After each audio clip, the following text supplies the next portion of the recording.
number of factors. We are going to enhance 4 measures to facilitate travelers to Hong Kong. First,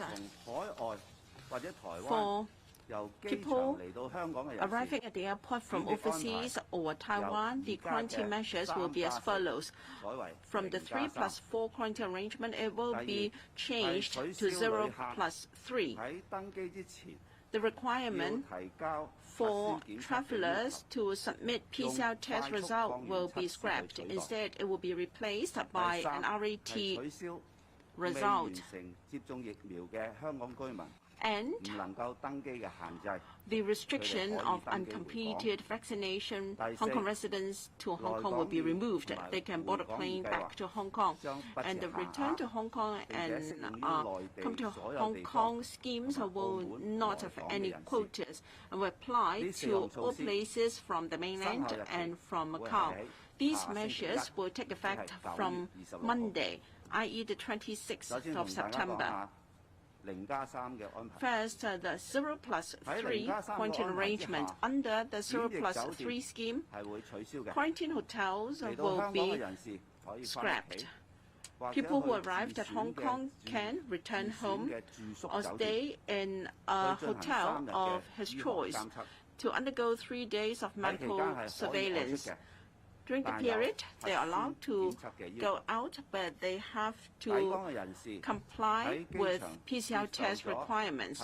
Upon arrival, there will be a PCR test at the airport. There is no need to wait for the result. Before, they can either return home or go to a hotel of their choice to wait for PCR result. So this is a test and go arrangement. The test and hold arrangement no longer applies. And they can choose any form of public transport.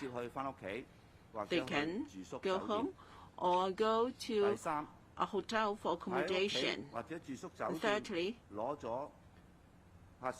after they've obtained a negative PCR test at home or in a hotel, they will be given an amber code for day 0 to day 2. During the period, they are free to go out, but during the 3-day amber code period, they are subject to amber code restrictions. They cannot go into scheduled premises where they are required to be checked, i.e. they cannot go into any catering premises.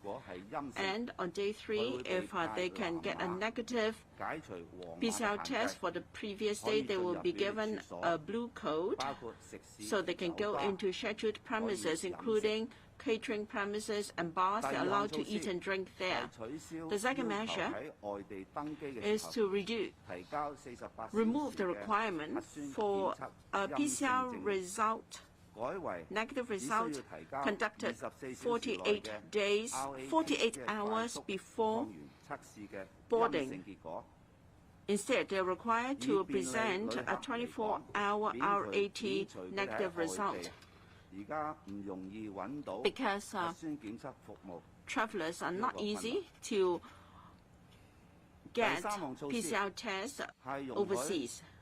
The third measure is to allow Hong Kong residents who have not completed their vaccination program to board a plane back to Hong Kong.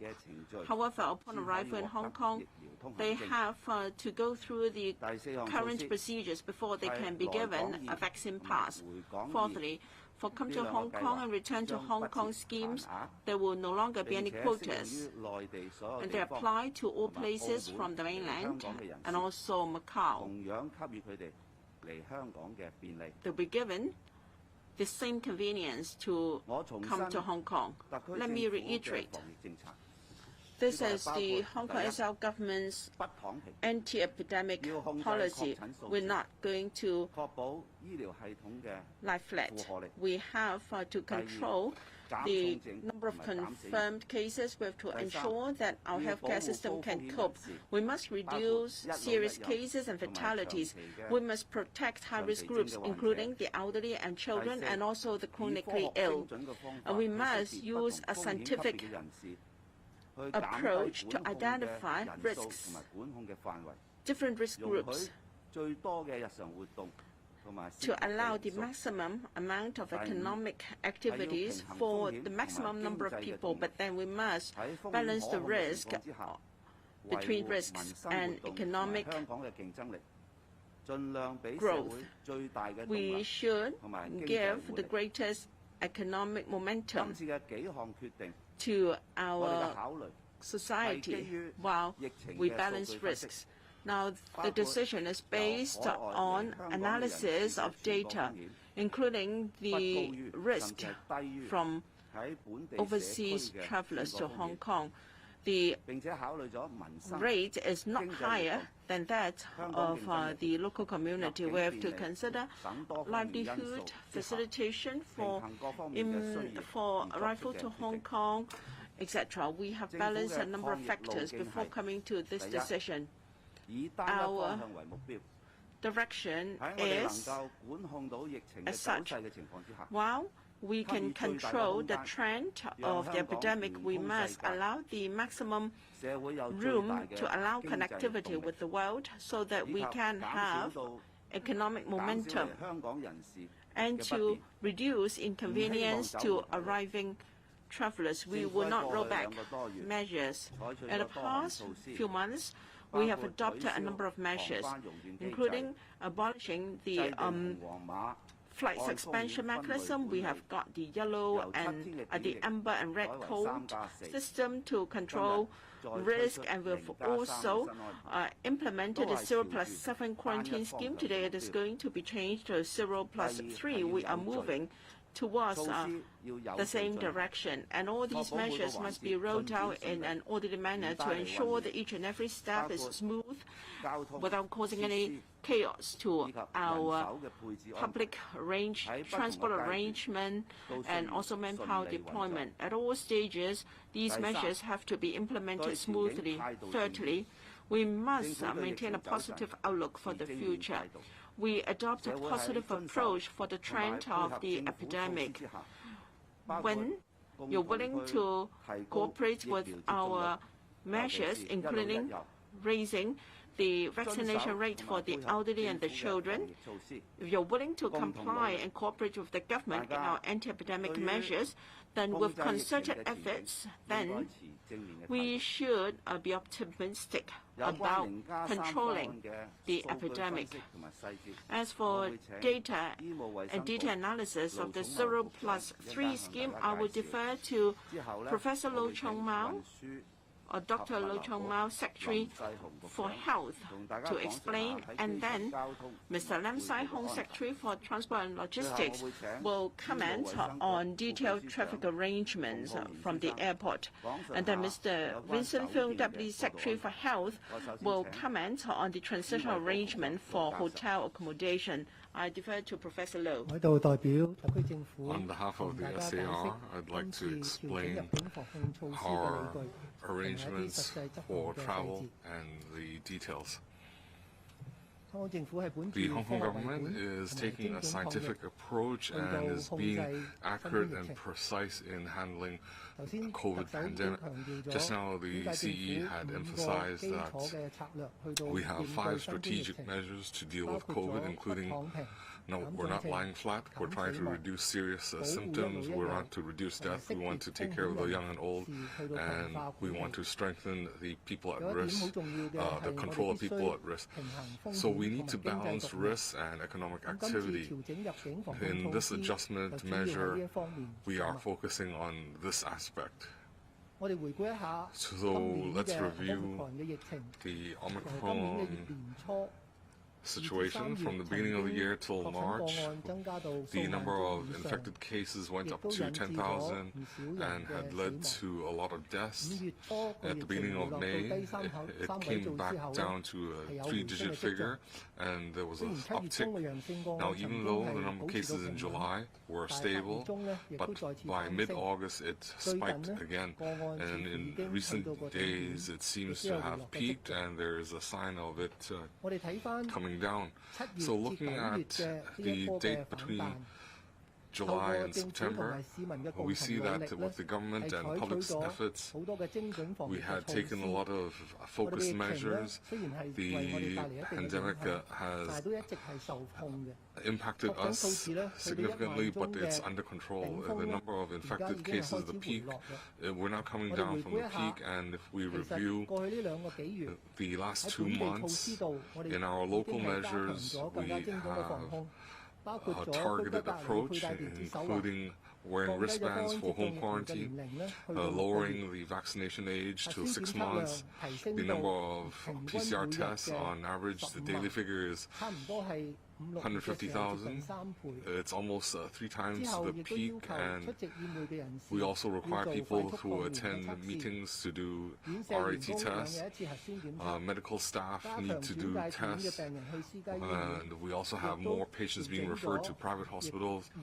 We also adjusted the vaccination pass requirements. Now, while the number of infected figures have gone up, the SAR government has taken some measures regarding visitors to Hong Kong, including the temporary suspension of flight suspensions. We also had an e-reporting system to facilitate travelers arriving in Hong Kong. We also have the Amber Code that allowed us on 12th of August to implement the 3+4 quarantine measure. We also implemented a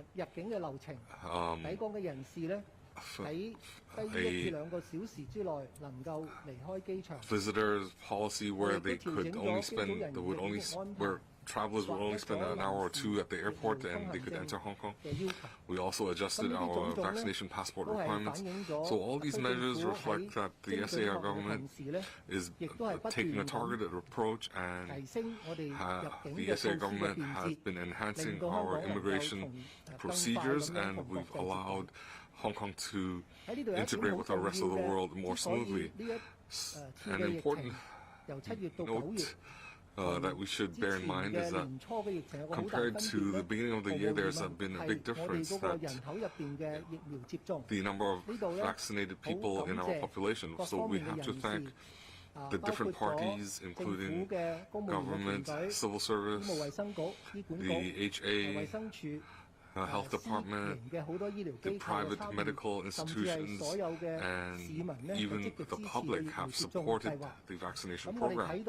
So we observe that the number of people who had 1 vaccination, from 70%, it's now almost at 94%. So that proportion is very high compared to the rest of the world.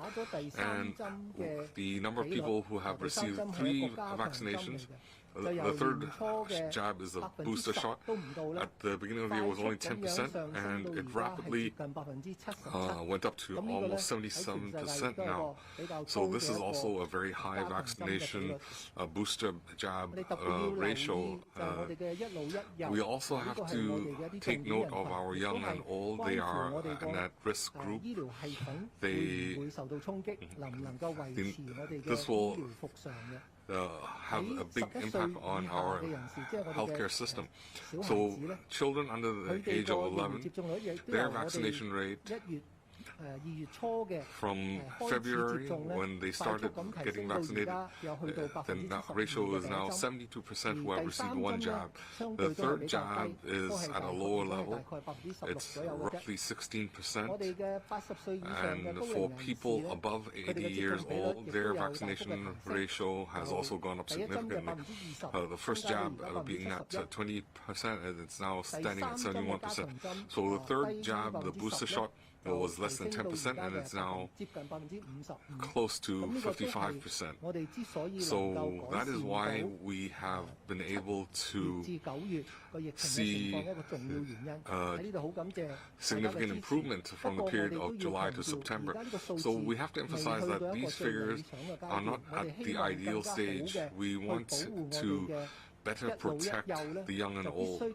So we need to enhance their vaccination rate, especially they need a third jab, a booster shot, before it can be deemed ideal.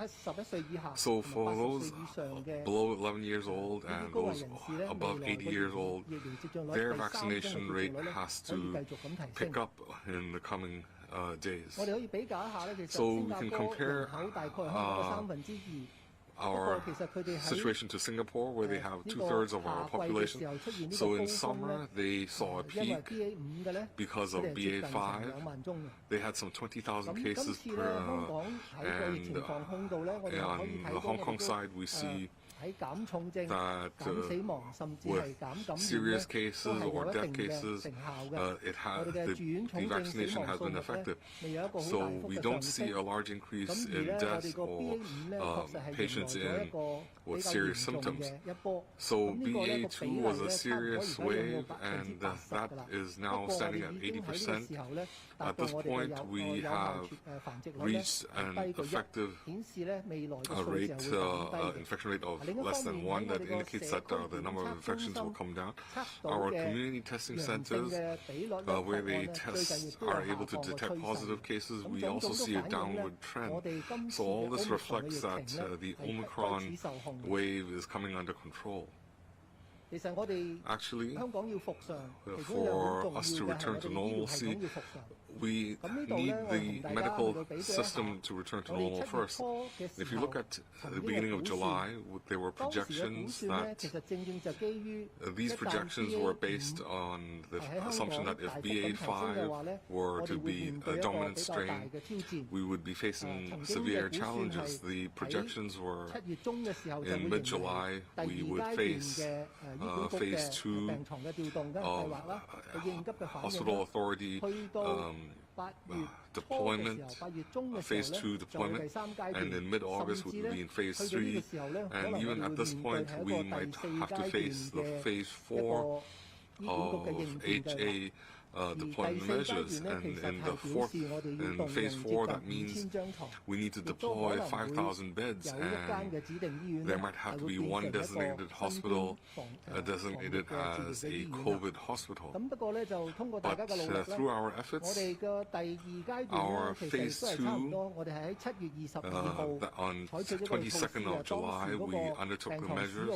The bed space usage was more than 1,500, but overall speaking, by September we see that the pandemic has tapered off, and on 22nd of August we undertook phase 3 measures, and looking at the current situation, we won't need to deploy phase 4 of COVID measures, and the hospital authority can return to phase 2 operations very soon. The number of quarantine beds and the number of admitted patients will reduce to below 2,500, and more importantly, we can resume 80% of non-emergency services. So that we won't affect our public services. So aside from controlling COVID and returning hospital authority to normal, and also adjusting our inbound travelers, we also note that starting from 22nd of August, when we implemented 3+4, the number of Hong Kong visitors has increased because we reduced the number of hotel quarantine days. So the number of tourists increased by 20%. At the same time, we see imported infection cases, the numbers have been falling. So the daily figure of 195 on average, and we're now standing at, even though we have more visitors, but the number of infected cases are now at 173. So ratio-wise, the number of imported cases per 1,000 inbound tourists, we have 33 positive cases. But compared to the past, it came down from 4.7% to 3.3%, and you can see the blue line here is the inbound tourists. The orange line is the number of positive cases, and we see that it has come down. So that reflects that the global figures are falling, so we see fewer infected cases.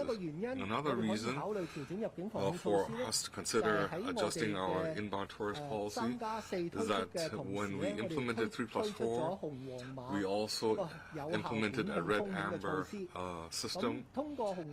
So through the red-amber codes, we can have measures to restrict high-risk people from entering high-risk venues, and that can help us control the infection rate. Starting from the implementation of the coding system on the 12th of August,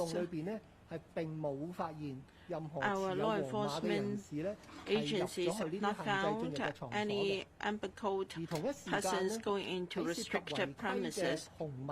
And for those red code cases, violation cases, we have not identified any relevant arriving passengers or travelers to Hong Kong, and that is, we haven't had any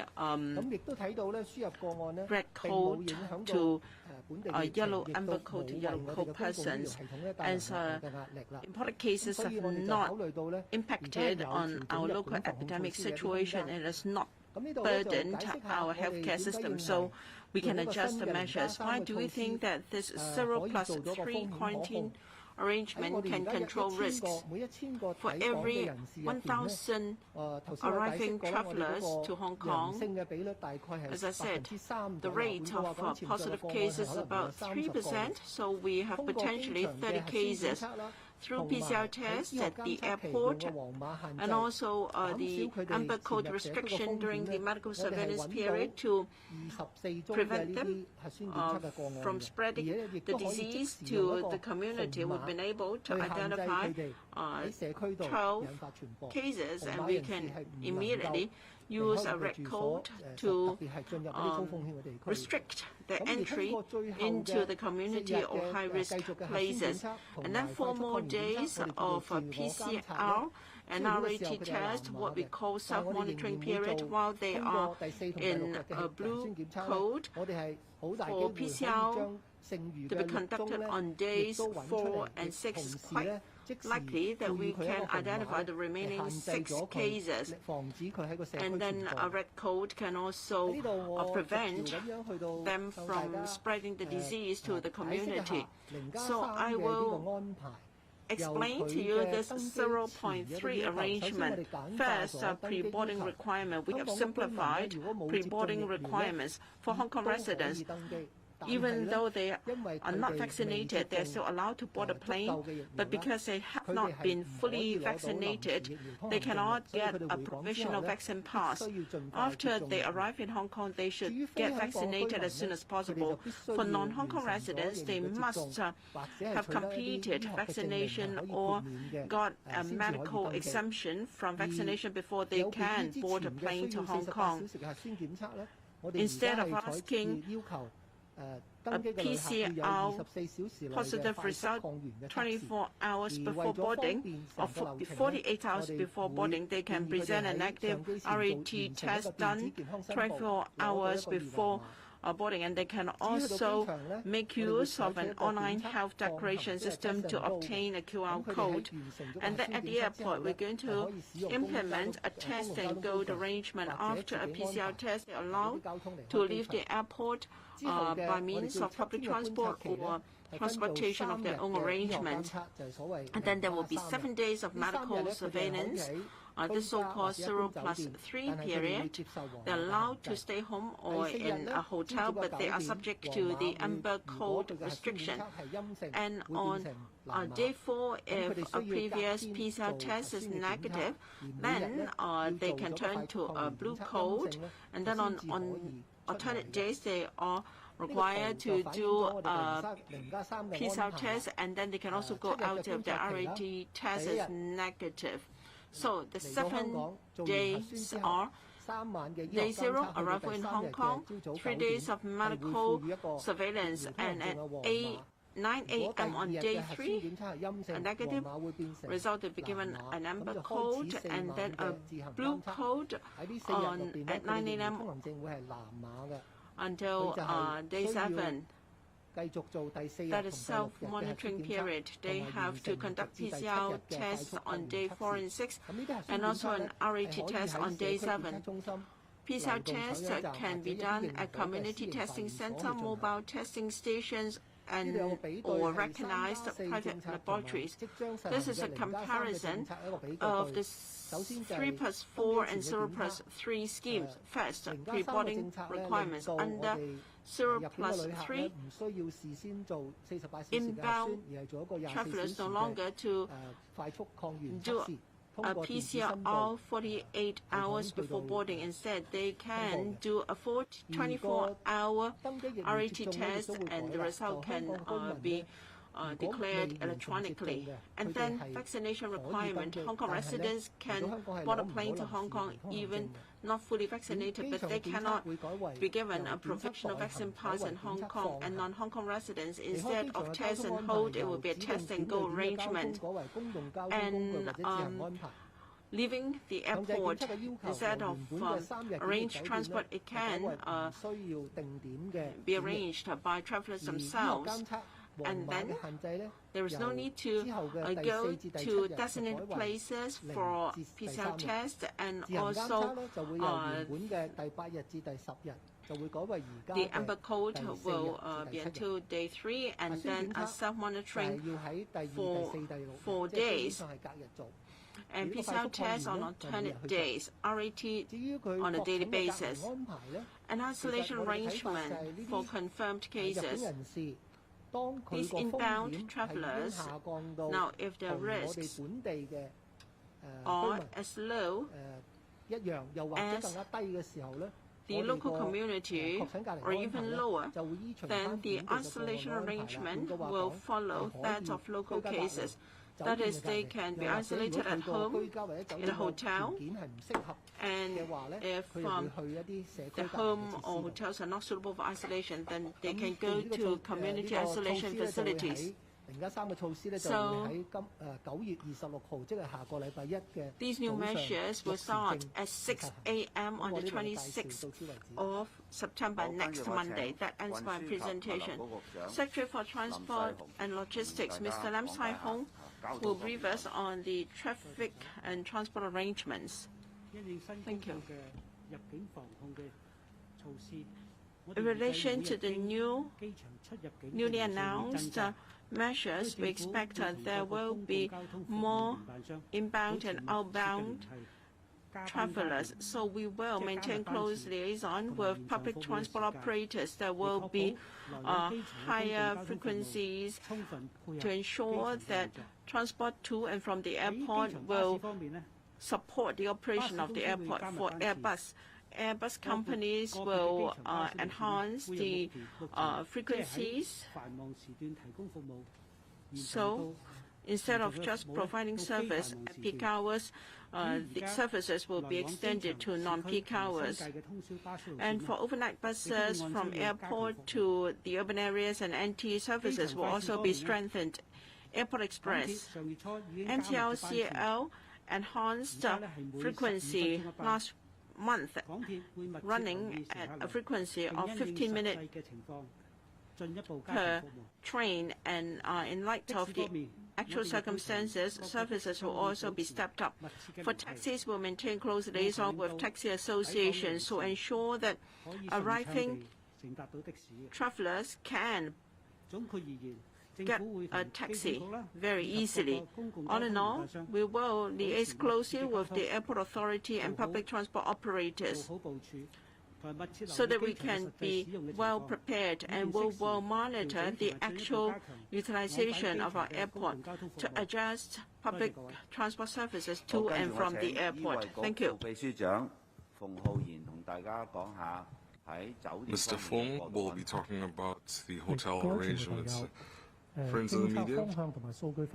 So we've had the CE and Secretary for Health give us some statistics and figures. I'll be talking about some arrangements. So it is similar to previous 3+4, and we will maintain these similar arrangements. That is, in the coming days for inbound tourists, if they take designated bus coaches or designated taxis to designated hotels, will maintain the arrangement. Up until the 26th of September, we will have the new measures in place. In other words, on the morning of the 26th of September, all the tourists in designated hotels, they can leave in an orderly manner, and those hotels will become regular, normal hotels. So some individual travelers might want to continue to stay in the hotel, and they can make negotiations with the hotel.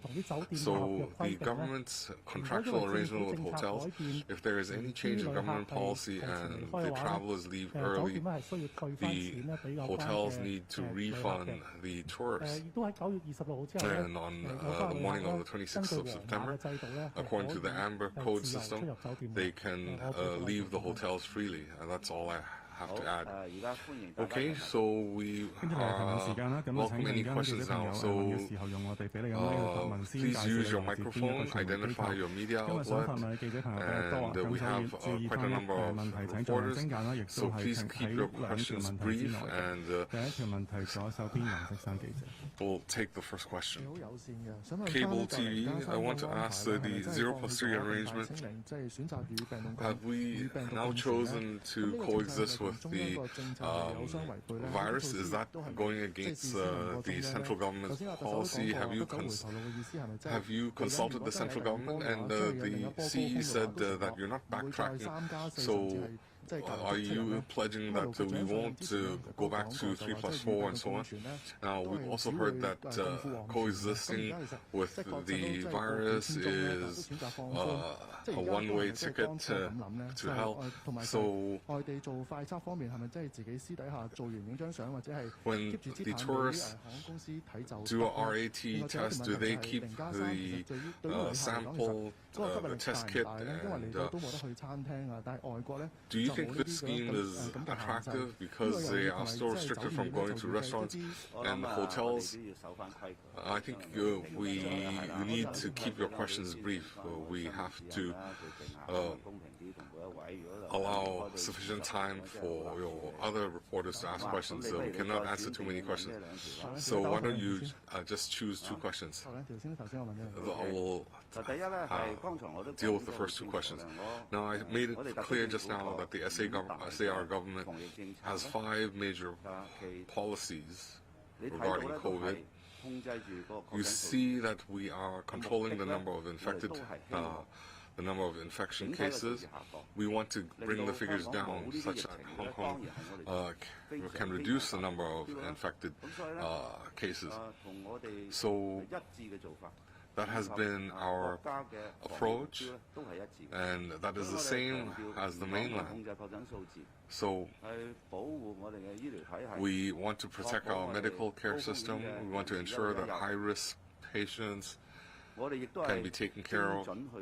So we're taking a focused approach, and when you balance all the factors, we are able to control the pandemic, and we also allow sufficient economic activity, and we also have maintain a connection with the outside world. So I think this has been our goal. Second, the SAR government has considered all factors in coming to a decision. And your second question, third, now I referred to I already stated my goals. We have 3 goals. The first, we want to control the infection rate and also provide an opportunity for economic activity and connection to the rest of the world. We want to maintain our competitiveness. And of course, if there were new subvariants or if there were new developments, then we don't have a crystal ball and we cannot guess what the future holds for us. But given the current conditions and trends and looking at our actual data in Hong Kong currently, if there is no significant change, then if barring any exceptional cases, we are confident that we can maintain our number of infections at a reasonable rate. Now, I said just now, our assessment of the infection figures would be higher than, would be larger than 11,000. Our control measures and our vaccination rate, plus our public support, they have complied with social distancing and other measures. That has allowed us to control the disease. We've been able to keep the situation under control, and we are therefore confident that if everybody works hard, if we can have a